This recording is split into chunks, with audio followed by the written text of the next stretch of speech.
India's deadliest case Hyderabad 2025 10th class అబ్బాయి ఒక 10 ఏళ్ల అమ్మాయిని తన ఇంట్లోనే 21 టైమ్స్ కత్తితో పొడి చంపేశాడు.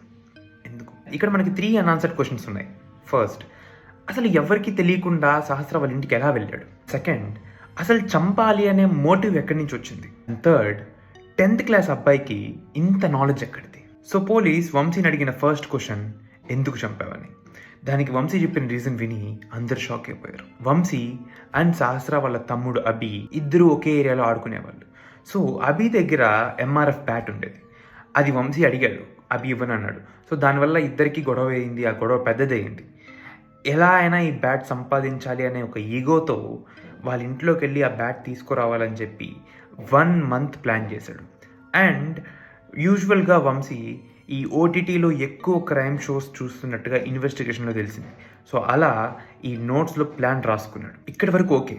మరి ఇంట్లోకి ఎవరికి తెలియకుండా ఎలా వెళ్ళాడు? 1 monthగా ప్రతిదీ ప్లాన్ చేస్తున్న వంశీ ఏ టైంలో ఎవరు ఉంటారు, ఏ టైంలో ఎవరు ఉండరు అనేది కూడా ఈజీగా తెలుసు. ఆ టైం ప్రకారంగా 11 AM fourth floor నుంచి ఇంటి బ్యాక్ సైడ్ బాల్కనీలోకి జంప్ చేసి వెళ్ళాడు. డోర్ ఓపెన్ ఉండడంతో లోపలికి వెళ్ళాడు, చూసాడు, బ్యాట్ ఉండింది, తీసుకున్నాడు. అక్కడి నుంచి వంశీ రిటర్న్ రాకుండా బీరువాలో ఉన్న అమౌంట్ కోసం వెళ్ళాలనుకున్నాడు. అక్కడ వంశీ షాక్ అయింది ఏంటంటే ఇంట్లో సహస్ర ఉంది.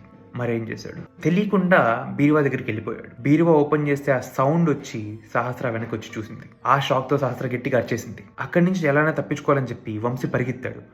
వంశీ షర్ట్ పట్టుకొని గట్టిగా లాగడంతో వంశీ కత్తి తీసుకొని తన గొంతు పైన పొడిచి బెడ్ మీద దూరేశాడు. బాధ ఏంటంటే అక్కడితో వదలలేదు. ఆ అమ్మాయి బ్రతికేస్తే నన్ను ఎక్కడ పట్టించేస్తుందనేసి ఆ అమ్మాయి గొంతు పైన 14 టైమ్స్ పొడిచి బాడీ పైన నెక్స్ట్ 7 టైమ్స్ పొడిచి చంపేసి అక్కడి నుంచి ఎలా వచ్చాడో అలానే వెళ్ళిపోయాడు.